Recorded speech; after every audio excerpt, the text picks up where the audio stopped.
Today's episode was originally a premium-only release, meaning it was only available for our paying subscribers. Given that we never intended to keep premium episodes behind a permanent paywall, these remaining episodes are now being released to all listeners as part of our Casefile Archives series to mark our 10-year anniversary. If you're interested in supporting the show, you can still find our subscriber channels on Patreon, Apple Podcasts, or Spotify. However, please note that moving forward, we will no longer be producing premium-only episodes. Paid subscribers will continue to receive new Casefile episodes 1 week early and ad-free, as well as episodes of Behind the Files, where the Casefile team answers your questions and discusses the recent cases we have covered. As always, I'd like to offer a huge and heartfelt thank you to everyone who has listened and supported the show over the years, especially our Patreon and premium subscribers. We appreciate each and every one of you.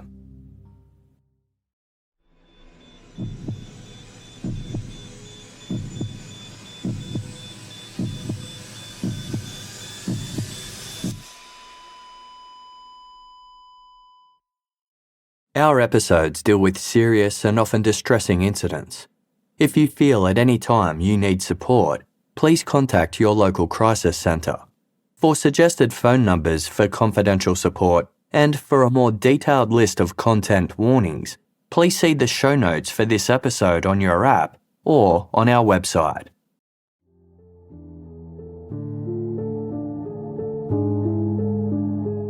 Valerie Haythorne managed a Dairy Queen fast food restaurant in the small city of Mount Vernon, Ohio.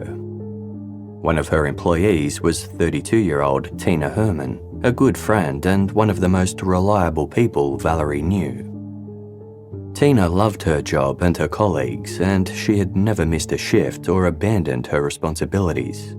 So when she failed to show up for work on the afternoon of Wednesday, November 10, 2010, Valerie noticed immediately.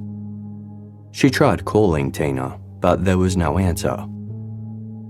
Growing uneasy, Valerie drove to the house that Tina shared with her boyfriend, Greg Borders, and her 2 children from a previous relationship, 13-year-old Sarah and 11-year-old Kody Maynard. Although Tina worked in Mount Vernon, she lived about 9 miles outside town in the planned community of Apple Valley. Something of a resort area, Apple Valley surrounds a 511-acre reservoir named Apple Valley Lake. With rolling hills, tree-dotted landscapes, and lakefront homes, it seemed like an idyllic place to raise a family. Tina's house sat on a somewhat isolated stretch of a street called King Beach Drive, with a large wooded area across the road. When Valerie arrived, the inside lights were on and Tina's blue 2000 Ford pickup truck was parked in the driveway, but no one answered the door. She left a note before leaving. Later that evening, still having heard nothing from Tina, Valerie called the county sheriff's office to request a welfare check. A deputy arrived at Tina's house at around 8 p.m, but by then, the scene had changed. The lights were now off and Tina's truck was gone. The deputy rang the doorbell, but no one answered. With nothing appearing out of place and the missing truck possibly indicating the occupants were simply out for the evening, the deputy left, returning a few hours later at 11:15 p.m. This time, the lights were on and Tina's truck was back in the driveway, suggesting the family had returned home. The following day of Thursday, November 11, Tina again failed to show up for work. Valerie Haythorne called the sheriff's office immediately. Deputies contacted Tina's children's school and discovered that although Sarah and Kody had attended classes the previous day, they'd been absent on Thursday without explanation. The school had called the family home to check on them, but received no answer. This was a possibly concerning development. Not only was Tina unaccounted for, but her 2 children were as well. Meanwhile, just a few doors down from Tina's home, another disappearance was beginning to unfold.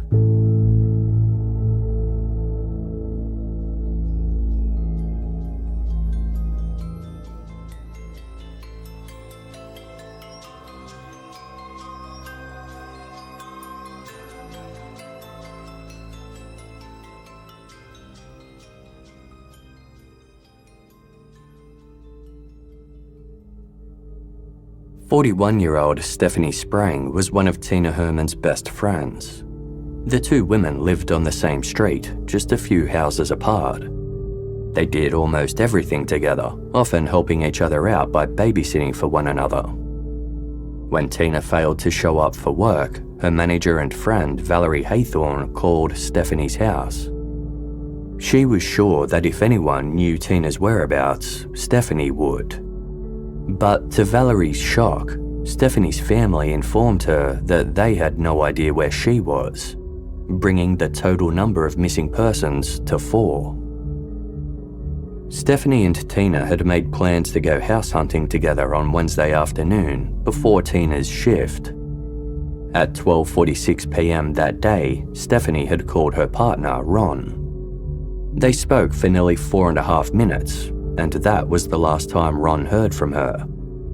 Stephanie was usually home by 4 p.m. to greet her 2 younger children after school, but she never returned. None of her 3 children, aged 20, 17, and 9, had heard from her. Ron texted Stephanie asking what's up and assumed her phone's battery had died when he received no reply. When Stephanie still hadn't returned by Thursday morning, her loved ones grew worried. Their concern deepened when they learnt that Tina Herrmann was also missing. A sheriff's deputy had since driven by Tina's house again, noting that her truck was once more gone. By that afternoon, Valerie Haythorne's worry had grown too great to wait any longer. She and Ron arranged to meet at Tina's house. The front door was locked, so Valerie walked around to the back, removed a fly screen, opened a window, and climbed inside. The kitchen was silent and still, but otherwise appeared normal. The curtains were drawn, a few cups and water bottles sat on the dining table, bags of groceries lay on the floor, and one of the cabinet doors was open. Valerie moved through the kitchen towards the living area and was immediately confronted by a shocking sight. The living room carpet was covered in blood. Upon arriving at the scene, authorities quickly sealed off the home and conducted a room-by-room search. Large amounts of blood were spread throughout. Streaks from the major stain in the living room led down the hallway and into the bathroom, as if a wounded person had been moved and dragged along the floor. A second large stain found in Tina Herrmann's bedroom suggested another victim had been attacked there, with the drag marks indicating they too had been pulled into the bathroom. In 13-year-old Sarah's bedroom, investigators found another large stain and drag marks, along with blood swipes on walls and doorways consistent with someone wearing gloves. The bathroom contained the heaviest concentration of blood, smeared across the bathtub, shower walls, and toilet, with diluted pools in the tub. Scattered nearby were garbage bags, Clorox bathroom cleaner, and other cleaning supplies. The bathtub's rim was covered in bloody prints matching the gloved smears found throughout the home. A pair of shore-grip gardening gloves lay in the sink. Another set of gloves was discovered in the living room. A gallon jug of motor oil was discovered in the hallway with a trail leading to a bedroom. Motor oil had also been deliberately poured over many of the bloodstains on the home's carpets. It appeared that oil had been used in an attempt to conceal blood evidence and maybe as a possible accelerant as well. Footprints of blood and motor oil were found throughout the home, belonging to 2 separate pairs of shoes. One set was believed to be the perpetrator's, while the smaller prints matching a size 7.5 airwalk shoe likely belonged to one of Tina's children. These prints were found on the linoleum leading to the garage and inside the garage itself.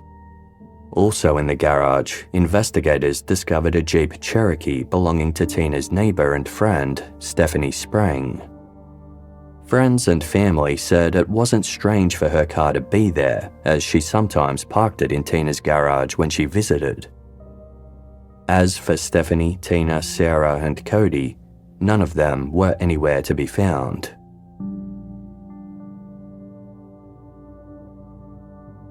Investigators now had to grapple with 4 missing individuals and a gruesome crime scene that suggested at least one, if not more, murder. Whatever had happened to Tina, Stephanie, Sarah, and Kody was estimated to have occurred in the mid-afternoon on Wednesday, November 10. That morning, Sarah and Kody had caught the school bus as usual, and after seeing her children off, Tina had gone grocery shopping and filled her car with petrol before driving back home. The bags of groceries she purchased were the ones found on the kitchen floor, and a receipt inside one of the bags was timestamped around 12 p.m. It seemed likely that Tina had been attacked shortly after returning home, as no one had heard from her since. Stephanie Sprang had then driven to her friend's house, planning to take them both to see an apartment Tina was interested in. Investigators believed that when Stephanie arrived, she too was attacked. The assailant remained in the house for several hours until mid-afternoon when school ended and Sarah and Kody returned home. Then they were confronted too. From the outset, investigators had a possible suspect. When Valerie Haythorne first raised the alarm about Tina Herrmann's disappearance, she'd explained that she was concerned because Tina had said she was planning to break up with her live-in boyfriend, Greg Borders. The couple had been experiencing some issues, and Tina had started searching for a place to move out alone with her kids. As the investigation at King Beach Drive continued, Greg Borders arrived at the scene. He explained that he had been away for the past couple of days and hadn't seen Tina since going to bed on the night of Tuesday, November 10, the day before she went missing. Because he worked early shifts and had a long commute, he'd left the house at 3:40 a.m. on Wednesday. Greg worked roughly 60 miles away at a retail corporation's distribution center and had spent the entire day there.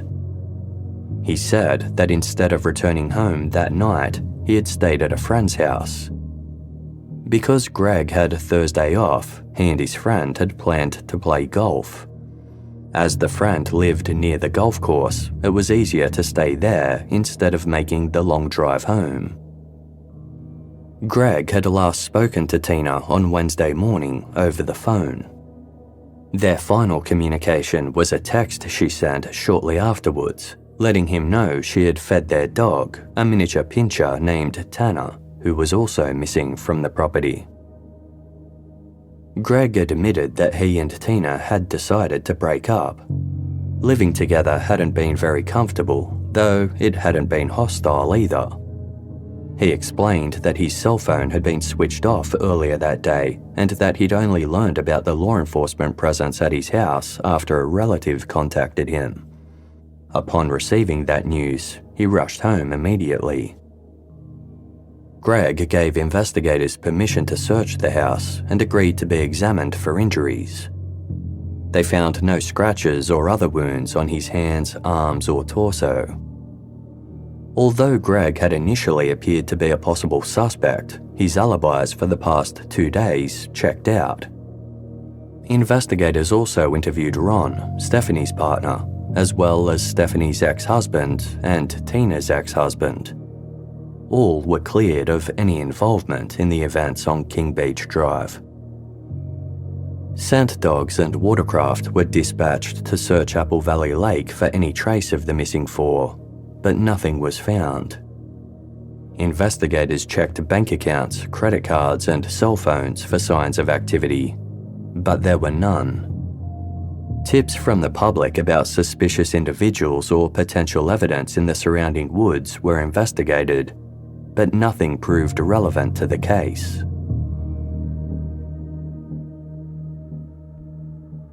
As night fell on the first day of the crime scene investigation, a county sheriff's deputy was on a routine patrol in Mount Vernon. At 6:55 p.m, while driving past the parking lot for a recreational area known as the Kokosing Gap Trail, he spotted a blue 2004 Ford pickup truck. It was Tina Herrmann's. The vehicle was located about a 20-minute drive southwest of Tina's home in Apple Valley. Investigators quickly arrived and searched the surrounding area, but found no sign of Tina or the others. This would be the second biggest clue investigators had so far. The first was found in Tina's garage and had been noticed for looking out of place. A Walmart plastic bag containing two 6x8 foot tarpaulins, an opened pack of 55 heavy-duty garbage bags, and a receipt. The receipt showed that the tarpaulins and garbage bags had been purchased at a Walmart store in Mount Vernon in the early hours of Thursday, November 11, along with a turkey sandwich and a t-shirt. This was significant because the attack was believed to have occurred about 12 hours earlier, meaning the bag could not have been left there by Tina or her children. It seemed likely that after assaulting his victims, the perpetrator had gone to buy supplies to cover up the crime, then returned to the King Beach Drive address. The perpetrator revisiting the house after the attack would also explain why it had appeared occupied at certain times, with lights on inside and Tina's pickup truck in the driveway.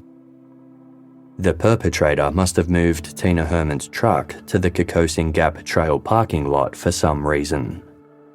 Since motor oil had been poured on various surfaces throughout the home, investigators considered whether the perpetrator had planned to return once more to set the house ablaze, only to be thwarted by Valerie Haythorne discovering the crime scene first. Detectives contacted the Mount Vernon Walmart and learned that the perpetrator had paid with cash, so no credit card information was available. However, they were able to review the store's security footage from the time of the purchase to try and identify the customer. Detectives quickly honed in on one individual seen in the footage. A white male appearing to be between 25 and 40 years old who left the store at 12:09 a.m. carrying a shopping bag containing garbage bags and tarpaulins. He was tall, around 6'1", with brown hair and a partially receding hairline. He wore a camouflage print shirt and glasses. Tracking him across the security cameras, detectives saw him walk to the parking lot, get into a silver Toyota Yaris with a visible dent on its rear passenger side, and drive away.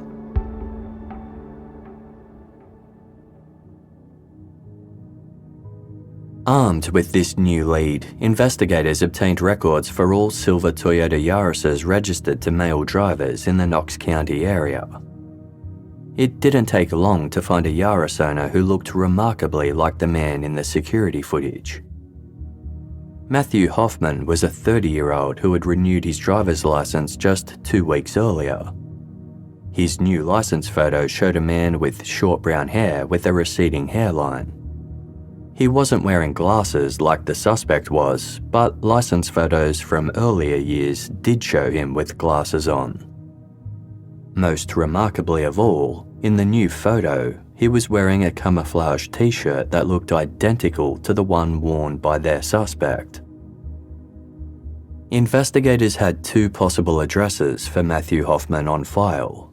One was his mother's home in Apple Valley on Apple Valley Drive. This address was just half a mile from Tina Herrmann's home. The other address was about 10 miles away in Mount Vernon. It was a run-down house that Hoffman had purchased cheaply the previous year. Records showed that Matthew Hoffman had a checkered past. Although he'd grown up in Ohio, he relocated to Colorado as a young adult in the year 2000. His grandmother lived in the resort city of Steamboat Springs, and Hoffman joined her there. He found work as a plumber's assistant, but began committing crimes in his spare time. Hoffman stole several large wooden and metal signs that stood on the outskirts of Steamboat Springs, welcoming visitors to the town. He also burgled a condo that his plumbing company had performed some repairs in, storing the burgled items in the condo owner's car before driving away in the car and leaving it somewhere for safekeeping. Hoffman knew that he'd left his fingerprints all over the condo and believed he had to cover his crime. He returned to the residence and used 10 gallons of gasoline that he'd purchased at a Walmart to set it ablaze. The fire spread across the entire condominium, and the 16 individuals who lived there had to run for their lives.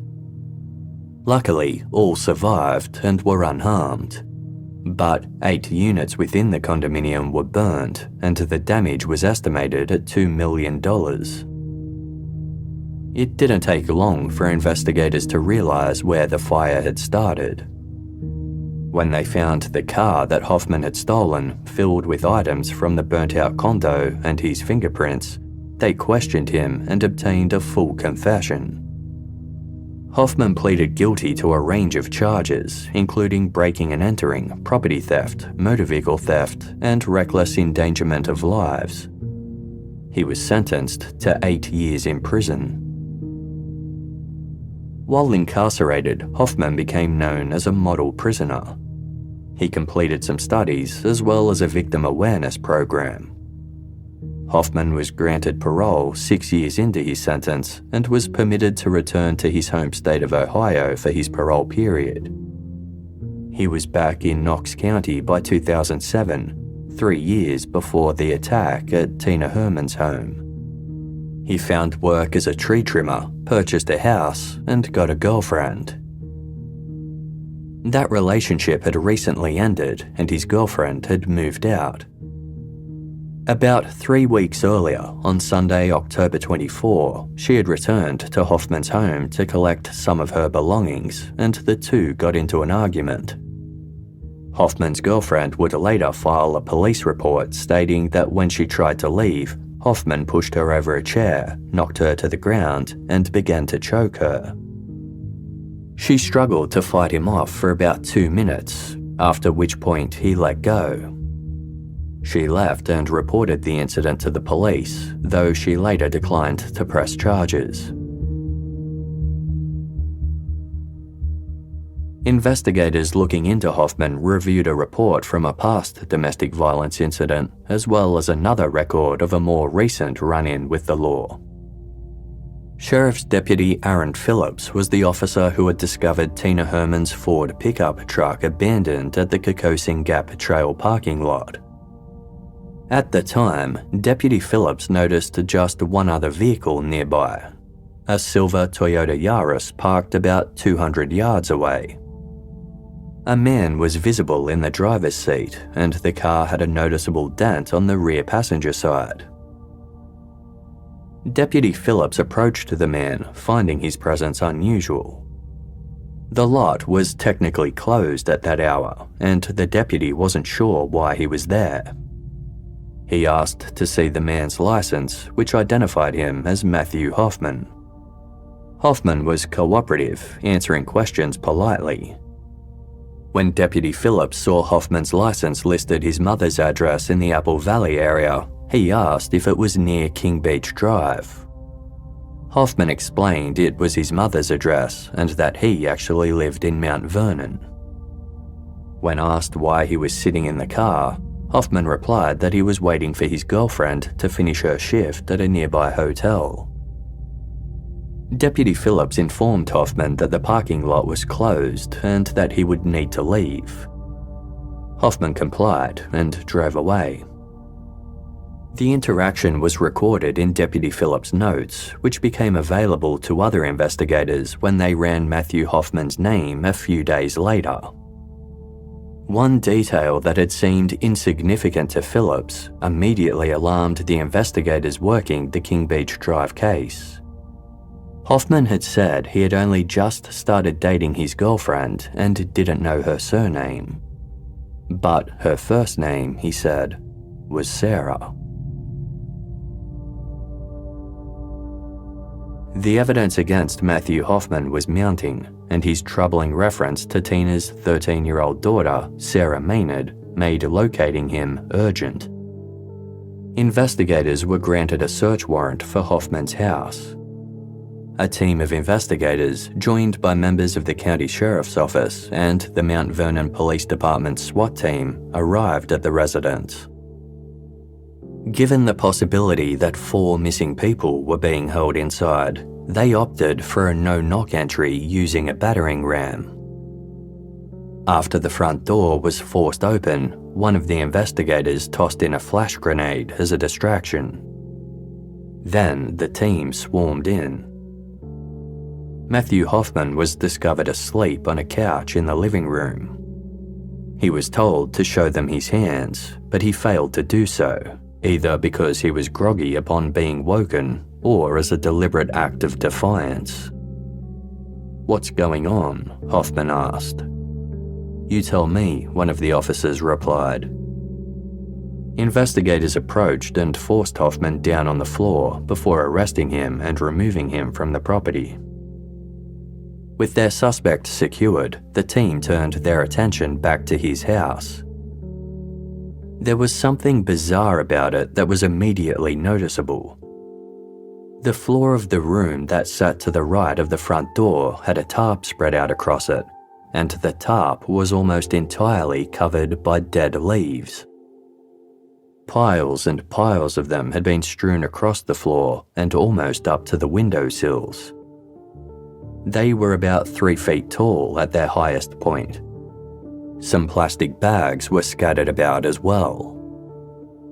The rest of the house was equally odd and in a general state of disarray. A large trampoline had been pushed up against a wall. There was disused exercise equipment piled up in a corner of another room. There wasn't much in the way of furniture, and various belongings were scattered messily throughout the house. One bedroom upstairs looked to have been set up as a cannabis growing operation, though it was inactive. Inside a freezer, officers found 2 dead squirrels stacked alongside some popsicles. Strange drawings were painted on some of the walls and other surfaces. One showed a middle-aged man with a tap emerging from his mouth. Another depicted a tree trimming truck. There was a giant peace sign on the door, as well as stars and random names scribbled on the walls in marker. The investigators used sticks to poke at the leaf pile near the front door to make sure nothing untoward was hidden beneath.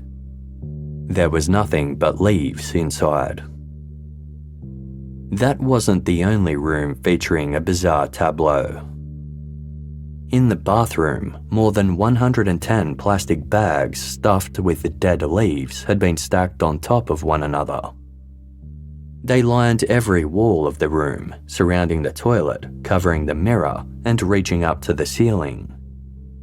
Another room also had a wall covered in similar bags. The leaves seemed to be the home's consistent decorating theme. Throughout the house, there were bags full of them, and loose ones lying on the floor. Investigators searched every room and the attic, but found no trace of Tina, Sarah, Kody, or Stephanie. Then one patrol officer noticed a basement door hidden behind a cabinet. He shoved the cabinet out of the way, and another investigator slowly proceeded down the basement stairs. To the immediate left of the stairs was another room. It had a large, wide hole in its block wall that was big enough for a person to step through. There was enough light in the space for the investigator to make out another enormous pile of leaves in the small room. Several blankets had been placed on top of the pile, and on top of those was a person lying down. The investigator shone a torch on the person and shouted for them to show their hands.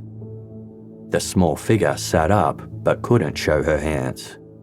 They were wearing black work gloves and had been duct taped together, then bound even tighter with yellow bungee cords. Cords had been wrapped around her ankles as well. The investigator recognized the individual as 13-year-old Sarah Maynard.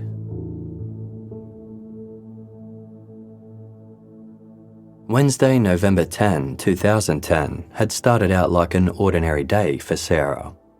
She had breakfast with her brother Kody, and then they both caught the bus to school. They rode the bus home together as well, and as they headed up to their house's front door, everything looked normal. When they entered, however, they could immediately sense something was wrong. The children always removed their shoes after returning home, but as they went to do so, they noticed blood by the front door. The house was also strangely quiet. Their mother Tina typically greeted them when they came home. Sarah and Kody both called out to their mother. There was no reply. Instead, a large man suddenly appeared from the hallway and barreled towards them. It was Matthew Hoffman. Stunned and terrified, Kody turned and went to run out the front door. Sarah managed to slip past Hoffman and raced to her bedroom, slamming shut its door. She scrambled to find her cell phone and was about to call 911 when Hoffman burst in and grabbed her. He was holding a large knife. Sarah struggled, and the knife cut one of her fingers. Hoffman then cut the electrical wire from a nearby fan, then used it to bind Sarah's hands together. He threatened to kill her if she made any noise. Hoffman gagged Sarah with a piece of fabric and carried her down to the basement. There he found more rope to tie her legs together and a pillowcase that he threw over her head. Finally finished with tying and blindfolding her, he carried her back upstairs and put her on the kitchen floor.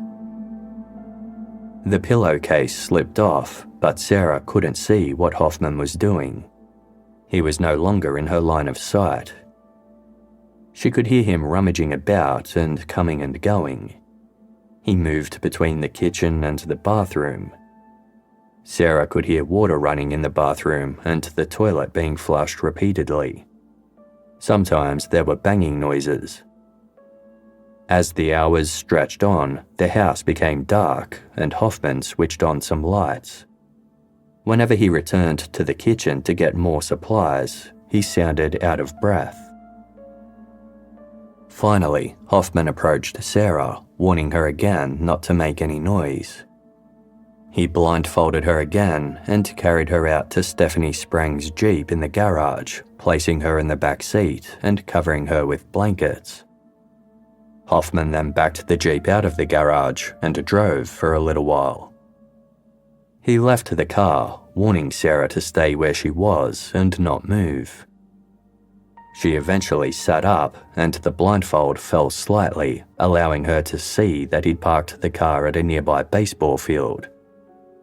Next to her were some large garbage bags. Hoffman was gone for over an hour. When he eventually returned, he moved Sarah from Stephanie's Jeep into a smaller car parked nearby. He'd seemingly left Sarah to retrieve his own car. He then drove her to a house and carried her inside to the bathroom. It was late at night now, close to 12 a.m. Hoffman made sure Sarah was tightly tied up, then he left the house, leaving her lying on the bathroom floor. Sarah was terrified. She drifted in and out of sleep over the following hours, though she was plagued by nightmares. By the time Hoffman returned, it was morning. When he came to check on Sarah, she tried to chat to him as a way of hopefully making him sympathize with her. She asked about the drawings on the wall, and he explained that they were of various characters. When Hoffman took Sarah out of the bathroom, she saw all the bags of leaves and asked about them. Hoffman replied that they were for insulation. Sarah then tried to ask about what had happened at her house. She asked Hoffman if he'd broken in and if he'd murdered her mother and brother. His answer to both was no. Sarah queried what he'd done with her dog, Tanner, as she'd noticed Tanner hadn't barked the entire time she'd been there. Hoffman said he'd let the dog out of the house. He gave her some cereal to eat, but the milk was off and made Sarah feel sick. That was the only food Hoffman ever provided her with. At some point, Hoffman blindfolded and gagged her again and put her in a closet. Sometimes he would go out, leaving Sarah in the house alone, but she was so tightly restrained that there was no possibility of escape. Eventually, Hoffman created a makeshift bed for Sarah in the basement using dead leaves. He layered 4 or 5 blankets on top and placed Sarah on them. He removed her blindfold, but it was so dark down there that she couldn't see much. Sarah spent hours and hours in the basement by herself. Sometimes, though, Hoffman would come down to visit her. He would just stand there staring at her and not saying a word. Then he'd head back upstairs. Whenever he went out, he warned Sarah that someone else would be watching her and she wasn't to make a sound. Sarah did as Hoffman said. The basement was cold, despite the blankets, and she was stuck there without food or a toilet. She spent the next 2 days down there all alone, except for the brief occasions when Hoffman would come down to look at her. It was difficult to tell how much time was passing due to the dark state of the basement. On Saturday, November 13, several days after the attack, Hoffman spent more time at home, during which time he sexually assaulted Sarah. During one visit to Sarah, Hoffman gave her a dictionary and made her look up the word ransom. He explained that was what he planned to hold her for, and he might release her by Christmas. Sarah's ordeal was finally interrupted early on the morning of Sunday, November 14, when a police officer descended the stairs into the basement and shone a torch in her eyes. The officers immediately recognized the young girl with long blonde hair as Sarah. She was still wearing the same jeans, grey hooded sweatshirt and Ugg boots that she'd worn to school several days earlier on Wednesday, November 10.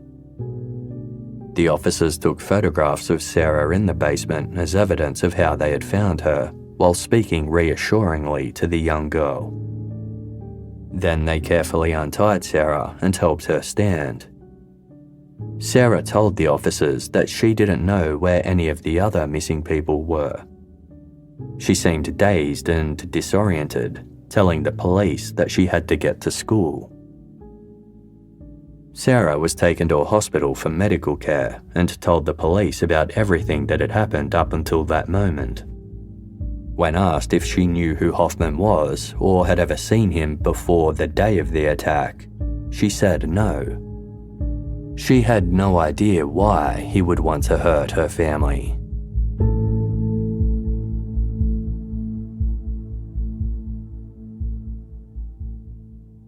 Investigators conducted a thorough search of Matthew Hoffman's car and house, as well as taking photographs of what they found there.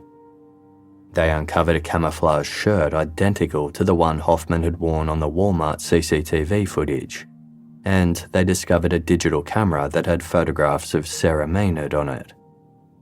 All of the photos had been taken at Hoffman's house.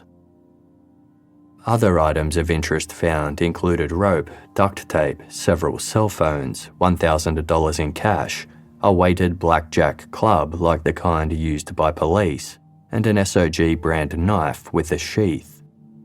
Records showed that Hoffman had ordered the knife online quite recently. Receipts were also recovered that showed Hoffman had purchased a pair of sure-grip gloves, the same as the ones found in Tina Herrmann's house at a nearby hardware store almost a week before the crime. 4 days later, he'd bought duct tape and a second pair of gloves. No trace of the 3 still missing victims was found, but some of Hoffman's neighbours were able to provide more information about him and his habits. Donna Davis lived next door to Hoffman, and when he'd first moved in with his girlfriend in 2009, she found him friendly enough. Hoffman's girlfriend had a young son, and Dorner's own son would often go next door to watch television or play football with him. Dorner felt comfortable with her son spending time at the Hoffman residence. But that changed around mid-2010 when Matthew Hoffman started behaving strangely. He seemed irritable and was no longer as friendly. He started setting traps for squirrels that frequented his yard so that he could kill and eat them. This upset Dorner, who had enjoyed feeding the squirrels with her children. A turning point came when Hoffman gave Dorner's 14-year-old daughter a lift home from the movies one day, something he'd done a number of times without incident. Dorner's daughter told her that Hoffman hadn't driven the main roads home. He'd taken them through back roads and wooded areas instead. After that, Dorner no longer allowed her children to have anything to do with Hoffman.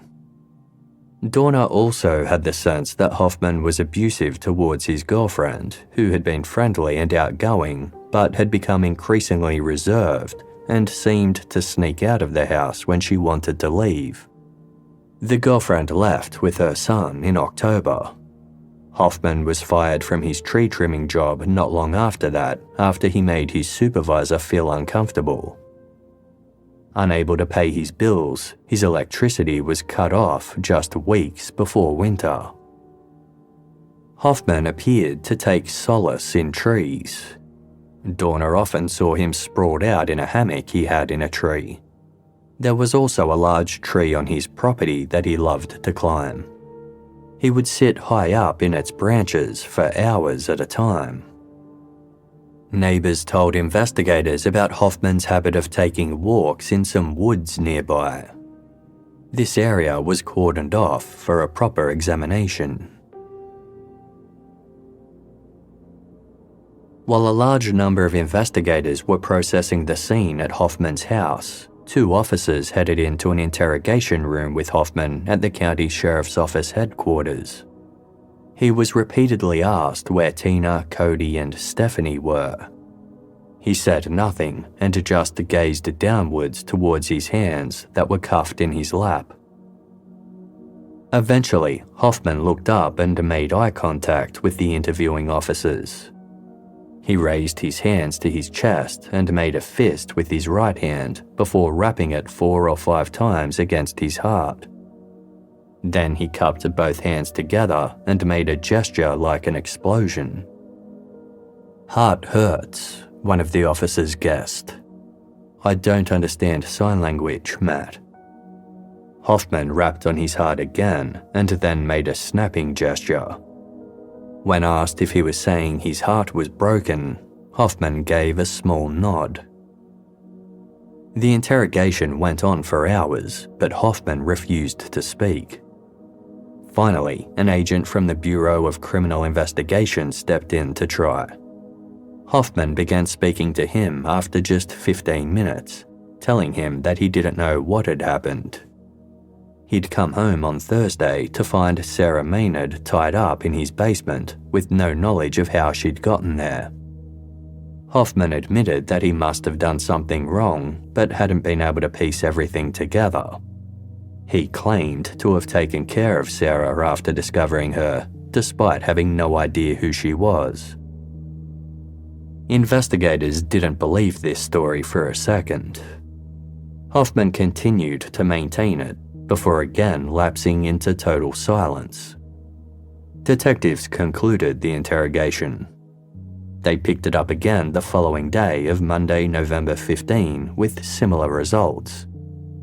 Hoffman mostly refused to talk, and when he did speak, he would not do so on the subject of Sarah Maynard and the missing people. One investigator offered to drive Hoffman to some locations associated with the crime, suggesting that it might help him remember what had happened. Hoffman agreed, but the drive amounted to nothing. Meanwhile, members of the police and public were searching Apple Valley and the surrounding area for any trace of the missing victims. Some people phoned in a tip line to report sightings or possible evidence. None of these led to the discovery of Tina, Kody, or Stephanie.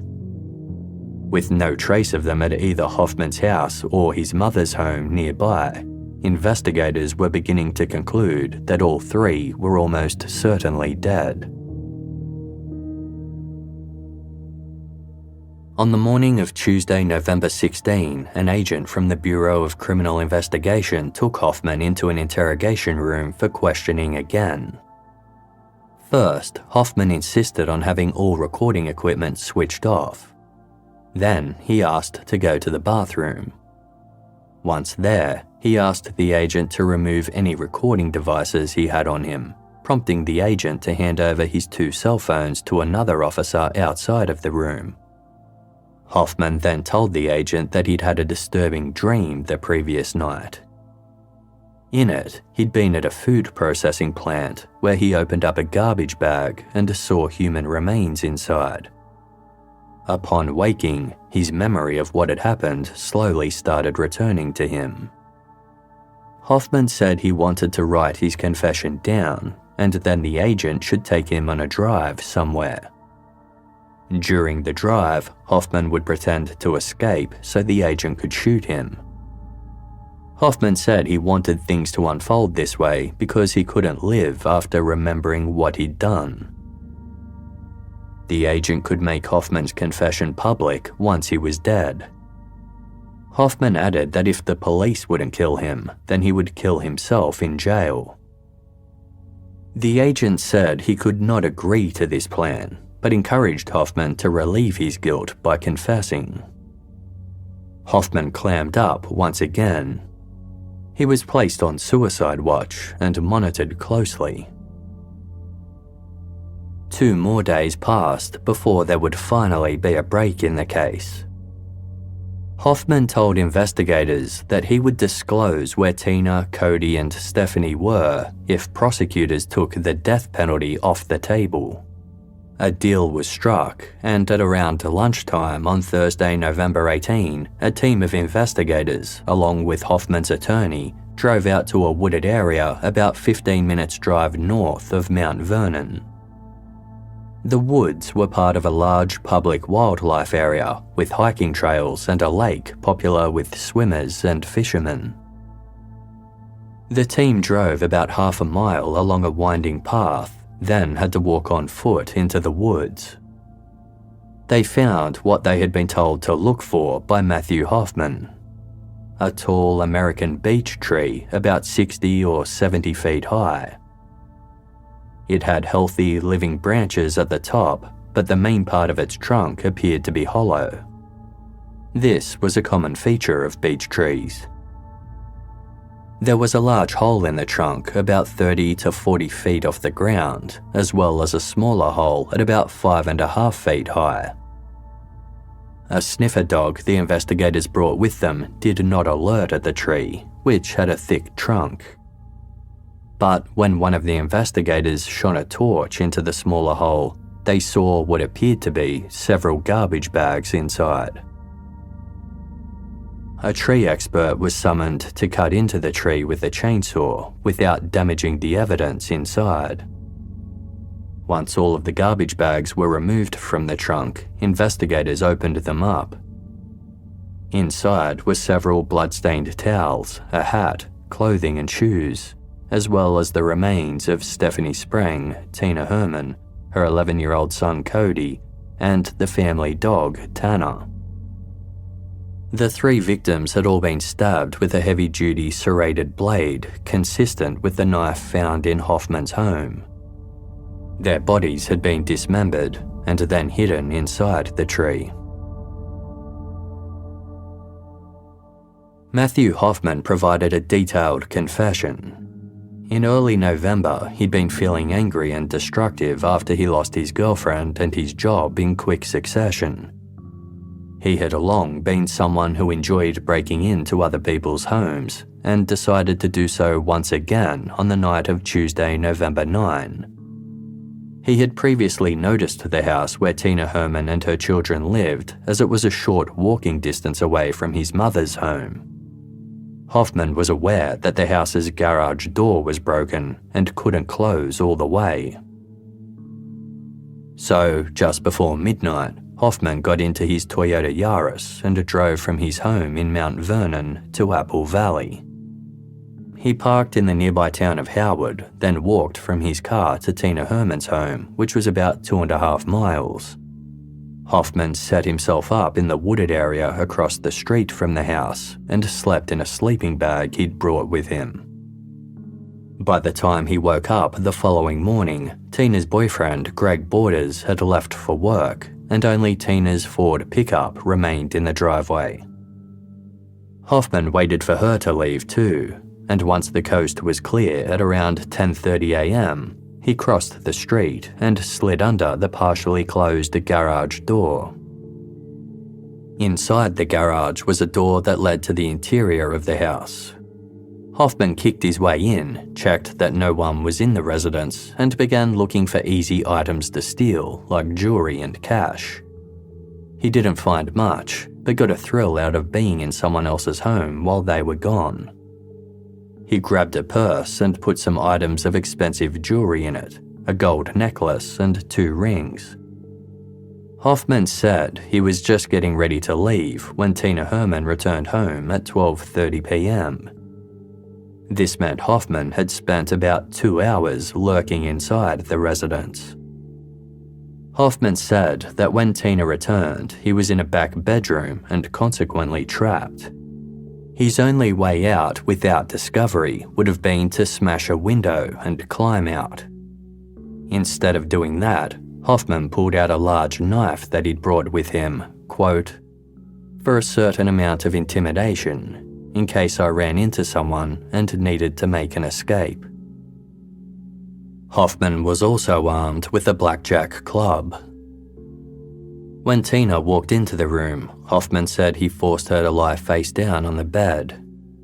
He claimed his intention was to knock her out, and he hit her in the back of the head a couple of times with the club. Tina did not pass out, and Hoffman began to panic. At that same moment, he claimed a second woman, Stephanie Sprang, walked in and discovered the scene. She shouted at Hoffman, who said this only made him panic further. He picked up his knife and stabbed Tina. Then he chased after Stephanie, whom he said had run away into Sarah's bedroom.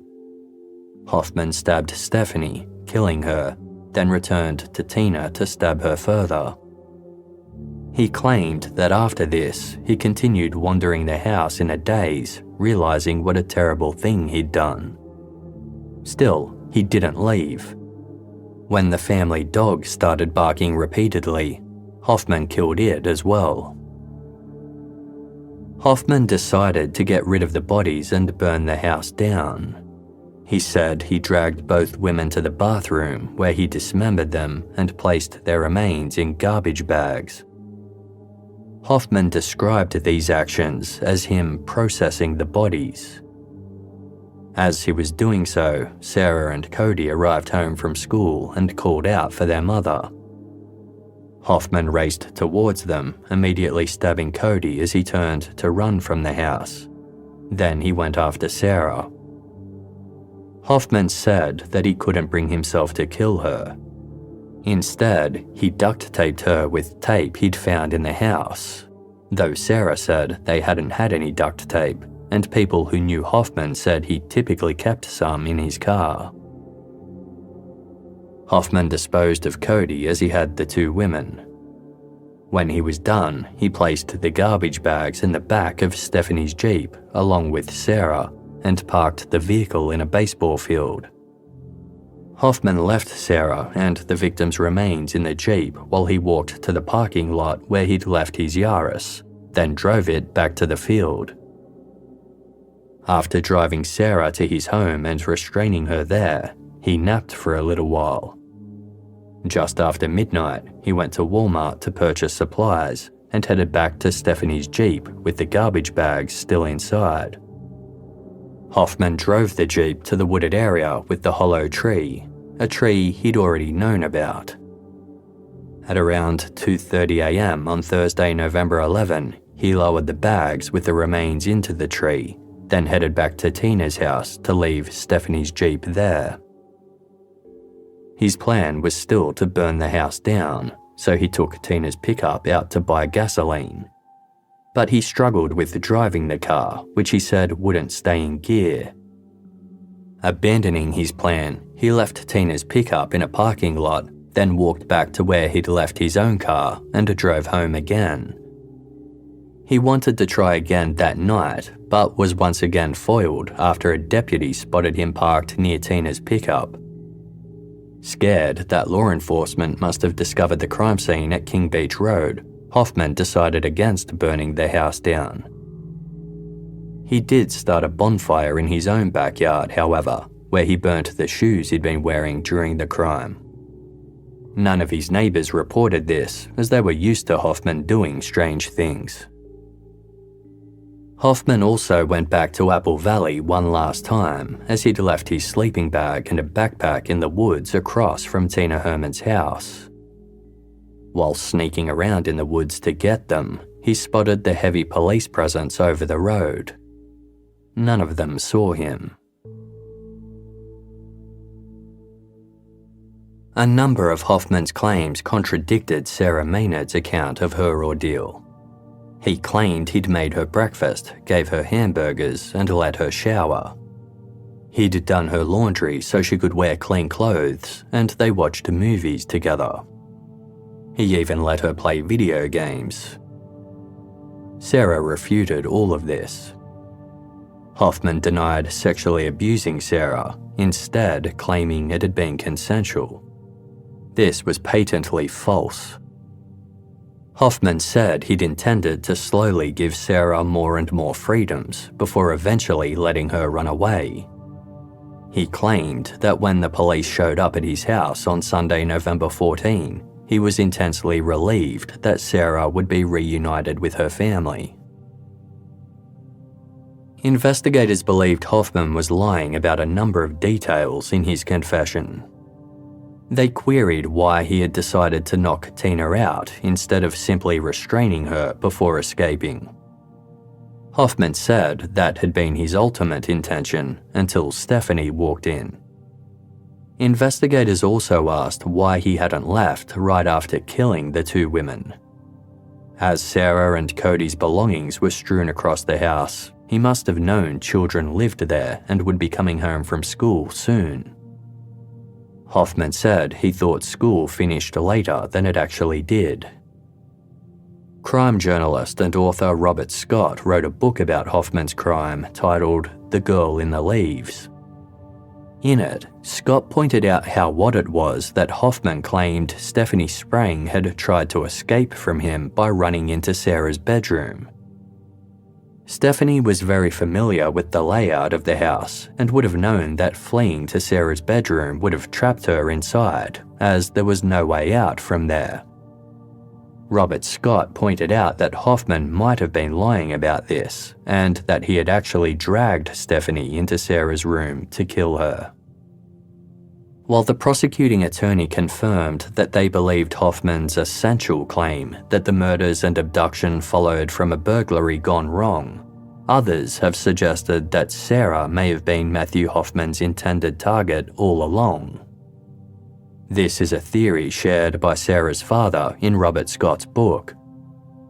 If Hoffman had been by the house previously and knew it well enough to note the broken garage door, perhaps he'd seen 13-year-old Sarah there before.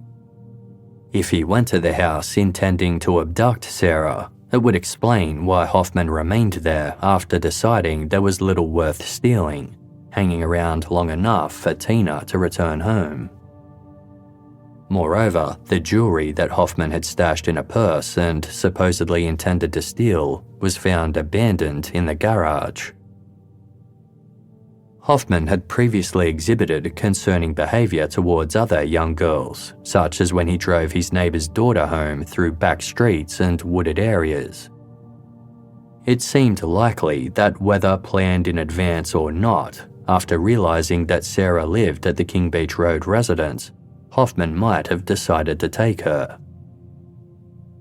In an episode of the A&E television network's program Interrogation Row, a forensic psychologist discussed the bizarre state of Matthew Hoffman's home. He described Hoffman's obsessive collecting of leaves as indicating a desire for camouflage, and possibly pointed at Hoffman having a mental health disorder. It has never been confirmed whether or not Hoffman was diagnosed with any mental illness. However, shortly after his arrest, he stated that he did not want to be injected with thorazine, a drug that is primarily used in the treatment of psychotic disorders. Matthew Hoffman was charged with a range of felonies, including 3 counts of aggravated murder, 3 counts of gross abuse of a corpse, aggravated burglary, tampering with evidence, and kidnapping and sexual assault. He pleaded guilty to all charges and was sentenced less than 2 months after committing the crimes. A number of family members and friends delivered victim impact statements in which they spoke of their devastation and trauma following the brutal murders and how Hoffman's actions had left them feeling terrified and unsafe. Stephanie Sprang's daughter, who was 17, said that the pain she was having to endure was unbearable. "I never thought I'd lose her and become completely helpless. Everyone tries to help me, but no one can help like her. She knew what to say and how to say it." Sarah Maynard was present for the sentencing as well, facing the man who had killed her mother and brother, then kidnapped her for the first time since she'd been rescued. She had written a statement of her own, which was read aloud by the prosecuting attorney. It told of Sarah's grief at losing her mother, her brother, and her dog, as well as Stephanie, who had always looked after Sarah and Kody whenever Tina needed. Sarah found herself plagued with fear that somebody else might try to harm her, as well as intense sorrow that she would never see her family members again. She ended her statement by trying to focus on the good things, writing, "Some memories of Kody. He was a left-handed pitcher and he was really good. A whole bunch of people always told him how good a player he was. In life, he wanted to be a helicopter pilot in the Coast Guard. Some memories of Mum. She always made sure we were happy, and she went out and did stuff with Kody and me, even though she didn't have that much money. She was a really caring woman, and when someone needed help, she would take her time to go help them. She loved dolphins and sunflowers. One thing she said to me, 'Sarah, when I die, I want you to send me with the dolphins.'" Sarah's statement concluded by explaining that while she had started a new school and was very happy there, Matthew Hoffman was about to go to a new place too, where he would be the one living in fear. The judge sentenced Hoffman to life in prison without the possibility of parole. In the days after Tina Herrmann, Kody Maynard and Stephanie Sprang were found, a makeshift memorial was established at a tree near Tina's home. Friends of the victims, as well as members of the public touched by their story, left teddy bears, balloons, flowers, baseballs, handwritten cards, and candles as mementos for the murdered trio.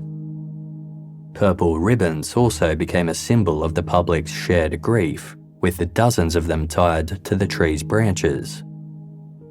Those who had loved the victims spoke about how special they had been. Stephanie Sprang had been someone who always had a smile on her face.